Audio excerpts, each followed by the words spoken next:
At this time, we welcome Stephen Mathison. He is the principal consultant at Millennium Human Resource Consultants and Associates. Mr. Mathison, welcome and thank you for Good leading. evening, Elena, and good evening to our listeners and those viewing on Facebook. Welcome to a series of live discussions on the employment relationship in Trinidad and Tobago. Trinidad and Tobago is certainly, like most or the rest of the world, in a watershed era, especially as we consider the challenges both employers and employers have in the reintegration of workers in the workplace post-COVID, especially so as a significant amount of citizens remain COVID hesitant, some for good reason.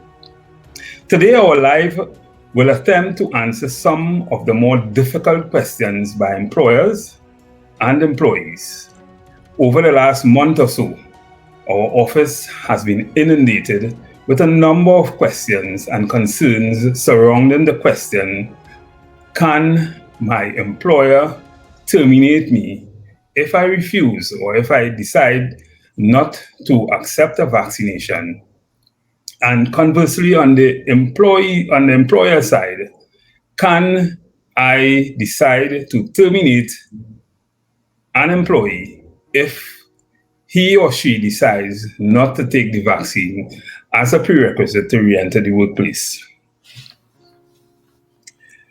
As experts in human resource management, industrial relations, and of course employment law, we are faced with these direct questions, and we are faced with the responsibility of answering them. We would usually direct you to your employment contract. And please don't say that you don't have an employment contract, because an employment contract exists or deemed to exist once there's an employment relationship. And if, for instance, your employment contract did not say that a condition for re-entering the workplace, you must have the COVID vaccine, then the answer lies within. So the question as to whether or not an employee could choose not to take the vaccine should not be answered by saying that you may not re-enter the workplace. The first thing one has to consider is that most workers who were on furlough or layoff, they continue to be workers with your company.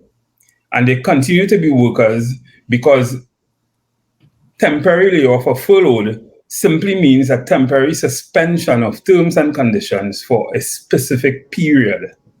It means that those workers' tenure continues to exist and continues to run.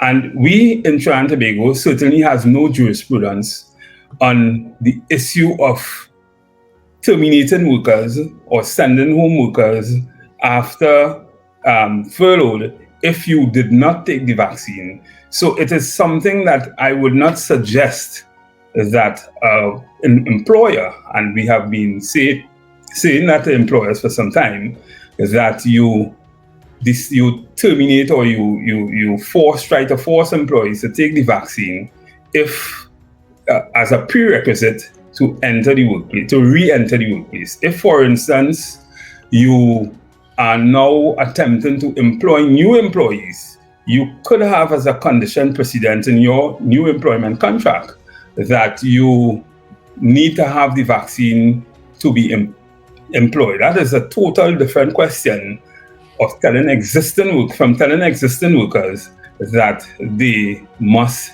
take the vaccine. We've been answering a numerous amount of questions, especially with the situation with the famous food place and that kind of thing. And those questions Those questions are occupying the minds of both employers and employees. And today we want to add some add some meat to some of those, the answers to that, and give you some, allow you, I should say, to ask us questions on the live, ask us questions via Facebook, not YouTube, Facebook, on various situations that surrounds this and the employment contract. And therefore, we await your questions. Additionally, there are no as I said, there are no jurisprudence in Trinidad and Tobago on any of such cases, and therefore we await the Ministry of Labor, I should say, who will be putting out a policy in the workplace and the re-entering of workers post-COVID, and we await to see what that policy would say in relation to this. But I would say that this forcing someone to take a vaccine is a constitutional issue, and I can almost guarantee that if that persists, there will be a plethora of judicial review, all kind of cases going before the court. And in the case of workers, I am almost sure that if that happens also, you will have your meeting someday at this lonely place on St. Vincent Street where you will be staring at 3 judges telling you what to do. So I think the answer to most of your question lies in the dialogue that should be had with the worker or the employer and the employee when the question arises as to taking the mandatory, making it mandatory to take the vaccine. So I now turn you back to Alana, who will introduce our